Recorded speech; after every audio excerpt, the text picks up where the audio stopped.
Mega Bible quiz 2026 episode 161 answer revealing വീഡിയോയിലേക്ക് എല്ലാ പ്രിയപ്പെട്ട പ്രേക്ഷകർക്കും സ്വാഗതം. ബൈബിൾ പോർഷൻസ് ഒരിക്കൽ കൂടെ പറയാം. സദൃശ്യവാക്യങ്ങൾ 13 മുതൽ 16 വരെ, 2 കൊരിന്ത്യർ 12 അധ്യായം. ഇതിൽ നിന്നാണ് ക്വസ്റ്റ്യൻസ് ഇന്നലെ ചോദിച്ചിട്ടുണ്ടായിരുന്നത്. ശരിയായിട്ടുള്ള ഉത്തരങ്ങൾ റിവീൽ ചെയ്യാണ്. ആദ്യത്തെ ക്വസ്റ്റ്യൻ ഇതായിരുന്നു: ഒരു മൃഗത്തിന്റെ ബലം കൊണ്ട് വളരെ നേട്ടമുണ്ട്, മൃഗം ഏത്? ഉത്തരം കാള എന്നുള്ളതാണ്. സദൃശ്യവാക്യങ്ങൾ 14:4 ഈ ഉത്തരം നമുക്ക് കാണാൻ പറ്റുന്നത് കേട്ടോ. രണ്ടാമത്തെ ക്വസ്റ്റ്യൻ: കീഴ്ചുണ്ടിന് പാഠഭാഗത്ത് പറഞ്ഞിരിക്കുന്ന രണ്ടക്ഷര പദം ഏത്? ഉത്തരം വപ്പ്.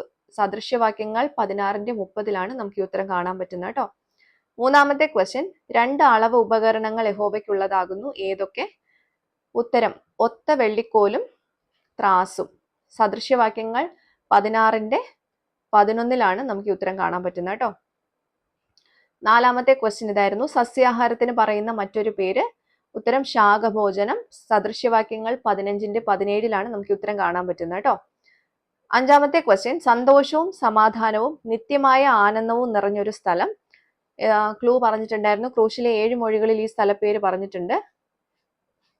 ഉത്തരം പർദീസ എന്നുള്ളതാണ്. 2 കൊരിന്ത്യർ 12:3 നമുക്ക് ഉത്തരം കാണാൻ പറ്റുന്നത് കേട്ടോ.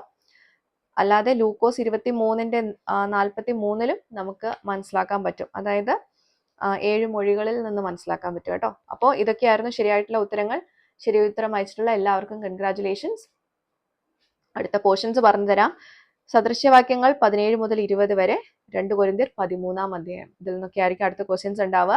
അപ്പോൾ എല്ലാവരും വായിച്ച് റെഡി ആയിട്ടിരുന്നോളൂ. അടുത്ത എപ്പിസോഡിൽ ക്വസ്റ്റ്യൻസുമായിട്ട് നമുക്ക് വീണ്ടും കാണാം. Till then, it's Angel signing off. Bye and take care.